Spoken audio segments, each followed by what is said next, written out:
Bayangkan alam semesta saat belum ada apapun. Tidak ada cahaya, tidak ada bintang, tidak ada langit, tidak ada bumi. Yang ada hanyalah kegelapan tanpa tepi. Ruang kosong yang terbentang tanpa arah dan tanpa akhir. Dalam kekosongan itulah seolah muncul pertanyaan pertama yang bahkan belum memiliki suara. Bagaimana sesuatu bisa lahir dari ketiadaan?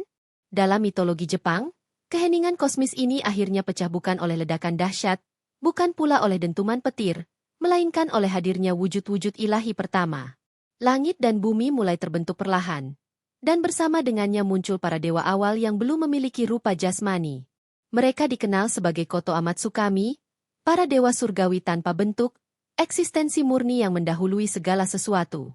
Kisah tentang mereka kemudian dituliskan dalam kitab-kitab suci Jepang. Namun sejatinya, cerita ini tidak hanya hidup di dalam tinta dan naskah kuno, melainkan mengalir dalam doa, dalam ritual, dan dalam bisikan para leluhur dari generasi ke generasi. Waktu pun berjalan. Para dewa lahir satu demi satu. Generasi berganti generasi. Hingga akhirnya tibalah saatnya muncul sepasang dewa terakhir. Sepasang makhluk ilahi yang berbeda dari para pendahulunya. Mereka memiliki wujud, memiliki hati, dan memiliki cinta. Mereka adalah Izanagi, sang dewa laki-laki, dan Izanami, sang dewi perempuan. Di antara para dewa, merekalah gambaran pertama tentang kebahagiaan kosmis. Dua jiwa yang berdiri di antara langit dan bumi, saling melengkapi. Mereka bukan sekadar pasangan, melainkan simbol keselarasan pertama antara dua kutub alam semesta. Nama mereka sendiri menyimpan makna yang dalam. Izanagi berarti, yang mengajak, dan Izanami berarti, yang memanggil. Seolah sejak awal takdir telah menulis bahwa keduanya diciptakan untuk saling menemukan, untuk saling mendekat, dan untuk menyalakan kehidupan. Para dewa tua memandang mereka dengan harapan besar. Di antara seluruh makhluk surgawi, Izanagi dan Izanami dipilih bukan karena kekuatan semata, melainkan karena kemurnian hati dan cinta yang mereka miliki. Para leluhur surgawi pun mempercayakan kepada mereka sebuah tugas yang tak pernah diberikan kepada siapapun sebelumnya. Sebuah amanah yang akan menentukan nasib seluruh jagat raya, menciptakan dunia. Para dewa tua memanggil Izanagi dan Izanami ke hadapan singgasana langit. Di sana, di tengah cahaya surgawi Takamagahara, mereka menerima sebuah pusaka yang belum pernah disentuh makhluk manapun sebelumnya. Sebuah tombak suci berhiaskan batu permata. Tombak itu bukan senjata perang, melainkan alat penciptaan. Di dalamnya tersimpan kehendak para dewa dan denyut awal kehidupan. Dengan hati penuh harap, Izanagi dan Izanami berdiri di tepi langit, memandang ke bawah, ke arah samudra purba yang masih bergolak dalam kegelapan. Dunia belum memiliki bentuk, hanya air tanpa batas yang berputar perlahan di bawah sana. Mereka menurunkan tombak itu dari Takamagahara menuju lautan. Perlahan. Hening. Saat ujung tombak menyentuh permukaan air, seolah seluruh alam menahan napas. Riak kecil menjalar, lalu melebar menjadi gelombang lembut. Kabut keemasan terangkat dari laut purba, menari di antara langit dan bumi yang belum sempurna. Izanagi dan Izanami memutar tombak itu perlahan, mengaduk samudra yang belum bernama. Kemudian, mereka mengangkatnya kembali. Dari ujung tombak suci itu, tetesan air asin menetes ke bawah. Butiran demi butiran garam mengeras di udara, menggumpal, menyatu, lalu jatuh dan mengapung di permukaan samudra. Perlahan, gumpalan itu membesar, mengeras, menjadi daratan. Pulau pertama di dunia. Pulau itu dinamai Onogoro. Tempat pertama yang berdiri di tengah kekosongan. Fondasi awal dari seluruh ciptaan. Izanagi dan Izanami turun ke pulau itu, menginjakan kaki pada tanah yang baru lahir. Di sanalah mereka membangun rumah sederhana. Dan di sanalah pula mereka bersiap mengikat diri dalam pernikahan suci. Untuk menyempurnakan tugas penciptaan, mereka harus bersatu, bukan hanya sebagai dewa, tetapi sebagai pasangan. Upacara pun disiapkan. Di tengah pulau Onogoro, mereka mendirikan sebuah tiang suci, penanda ikatan antara langit dan bumi. Ritualnya sederhana namun syarat makna. Izanagi berjalan mengelilingi tiang dari satu arah. Izanami dari arah berlawanan.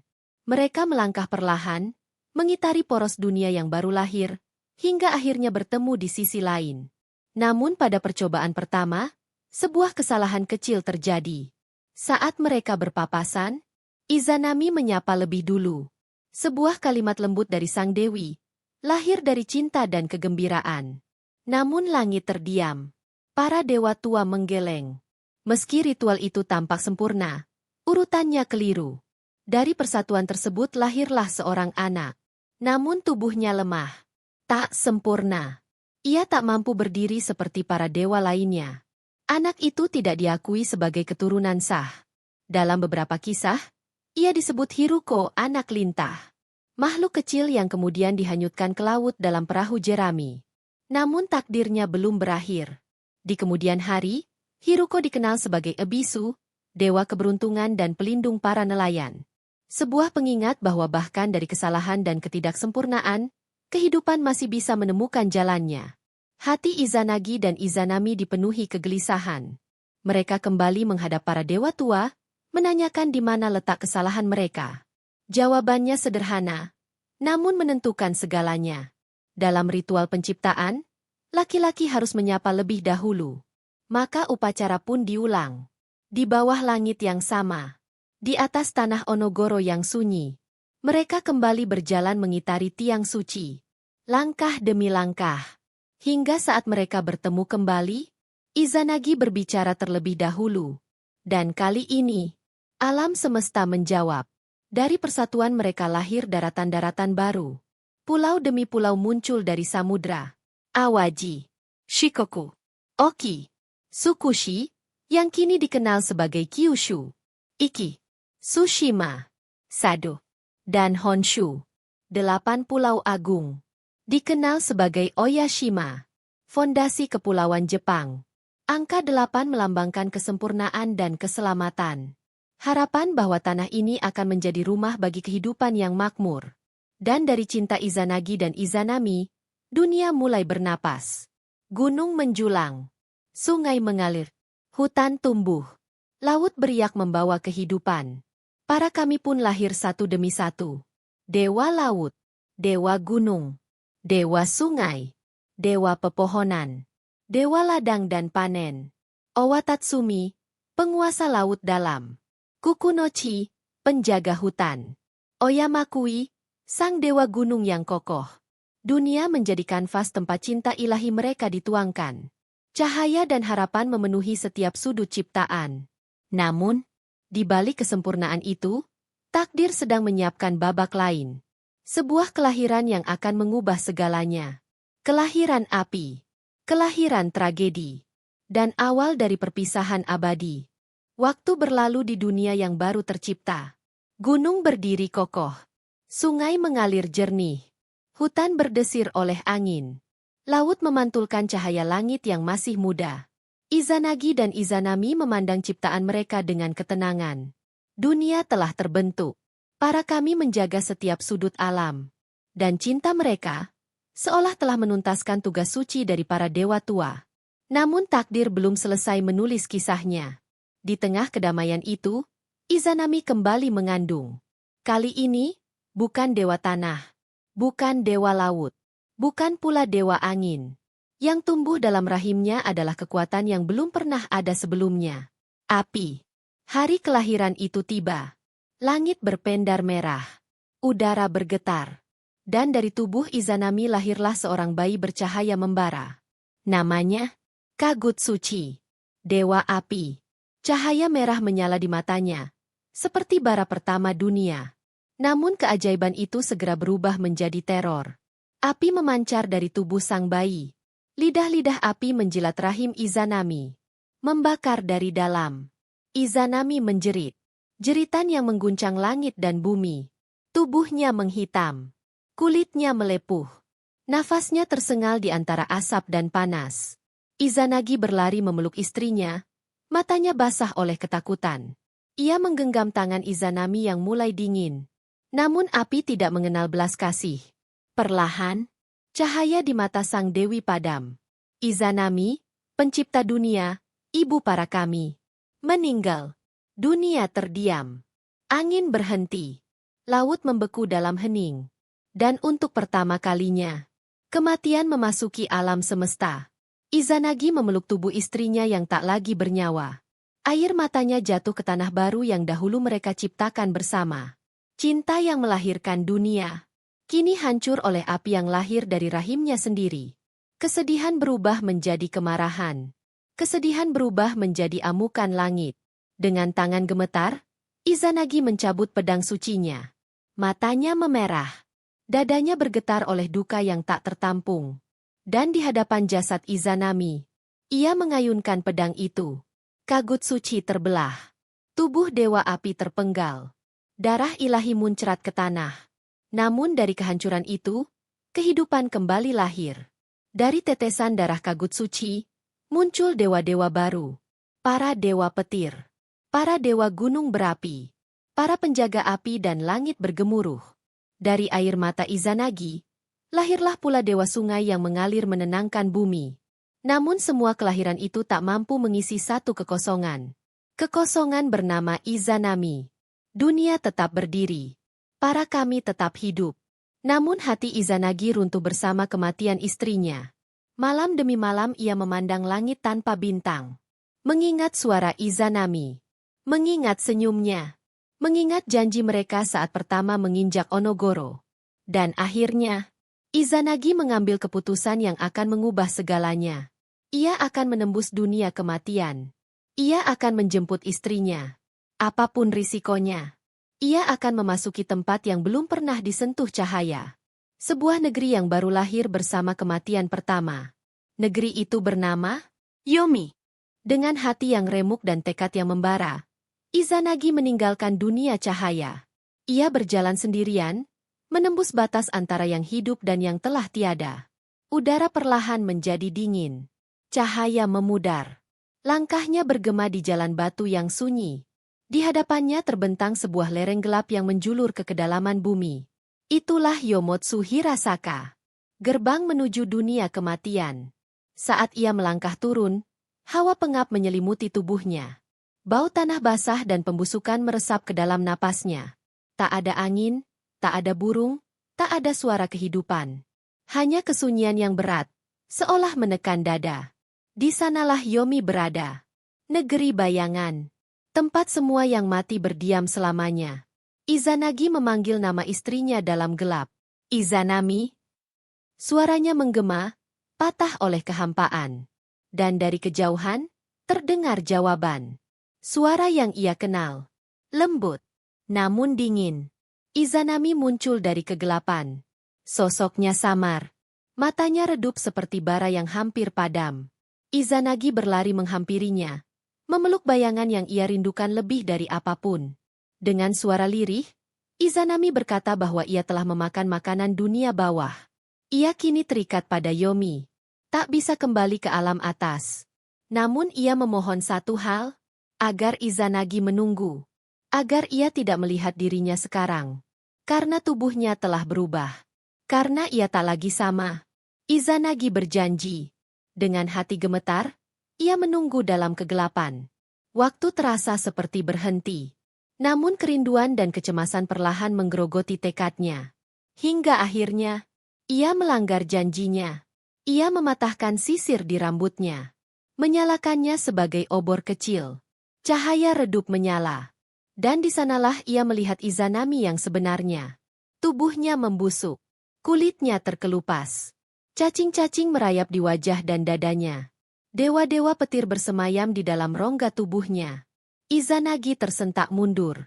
Napasnya tercekat. Ketakutan menelan cintanya. Tanpa sadar, ia berbalik dan lari. Jeritan Izanami mengguncang Yomi. Bukan lagi suara kekasih, melainkan raungan kemarahan. Ia bangkit sebagai penguasa kematian. Sebagai Ratu Yomi. Ia mengutuk Izanagi yang telah mengkhianati janjinya. Dan memerintahkan roh-roh busuk dan makhluk kegelapan untuk mengejarnya. Lorong-lorong Yomi bergema oleh langkah Izanagi yang panik. Bayangan mengejarnya. Tangan-tangan gelap menjulur dari tanah. Ia melempar buah persik, batu, apapun yang ia temukan, untuk menghalangi para pengejar. Akhirnya, dengan sisa tenaga, ia mencapai Yomotsu Hirasaka. Gerbang dunia kematian. Dengan seluruh kekuatannya, Izanagi menggulingkan batu raksasa. Menutup jalan antara hidup dan mati. debu beterbangan. Kegelapan terkurung di balik batu. Dan dari balik penghalang itu, terdengar suara Izanami. Penuh dendam. Penuh luka. Ia bersumpah. Setiap hari, 1000 manusia akan mati. Sebagai balasan atas pengkhianatan cinta. Izanagi menjawab dengan suara bergetar, maka aku akan menciptakan 1500 kehidupan setiap hari. Agar dunia tak pernah kosong. Agar kehidupan selalu menang melawan kematian. Di sanalah cinta mereka benar-benar berakhir. Terpisah oleh batu abadi. Terpisah oleh dunia hidup dan dunia mati. Izanagi berdiri lama di hadapan batu raksasa yang memisahkannya dari Yomi. Di balik batu itu, ada cinta yang pernah menciptakan dunia. Dan kini, telah berubah menjadi kutukan abadi. Ia berbalik, meninggalkan gerbang kematian. Langkahnya berat, jiwanya tercabik. Namun dunia masih menunggunya. Langit masih membutuhkan penjaga. Bumi masih membutuhkan kehidupan. Dan manusia akan segera lahir dan mewarisi semua yang telah diciptakan. Izanagi menyadari satu hal. Ia telah ternoda oleh kematian. Oleh kegelapan Yomi. Dan sebelum kembali memimpin dunia, ia harus mensucikan dirinya. Ia pun berjalan menuju sebuah sungai suci. Airnya jernih, tenang. Mengalir seperti waktu yang tak bisa kembali. Di sanalah Izanagi melakukan ritual misogi. Ritual pembersihan tubuh dan jiwa. Ia menanggalkan pakaiannya satu persatu. Membasuh wajahnya. Membasuh tangannya. Membasuh seluruh tubuhnya dari jejak kematian. Dan saat air suci menyentuh mata kirinya, cahaya memancar. Langit bergetar. Dari sinar itu lahirlah seorang dewi bercahaya agung.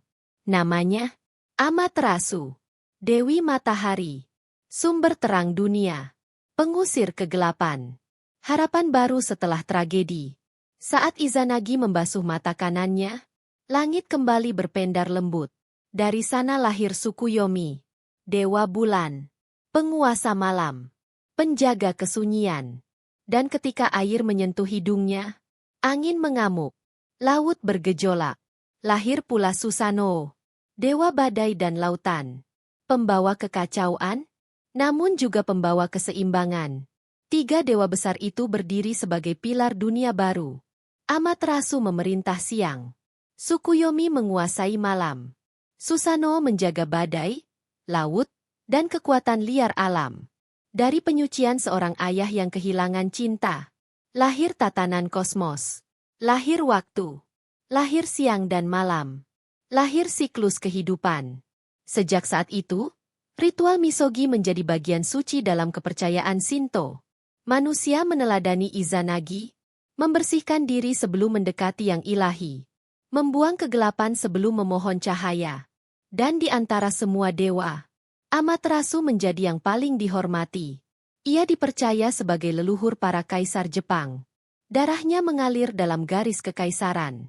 Menjadikan mitos ini bukan sekadar cerita, melainkan fondasi spiritual sebuah peradaban. Namun di balik kemegahan itu, tersembunyi kisah yang lebih sunyi. Tentang Izanagi dan Izanami. Tentang cinta yang menciptakan dunia, namun tak mampu mengalahkan kematian.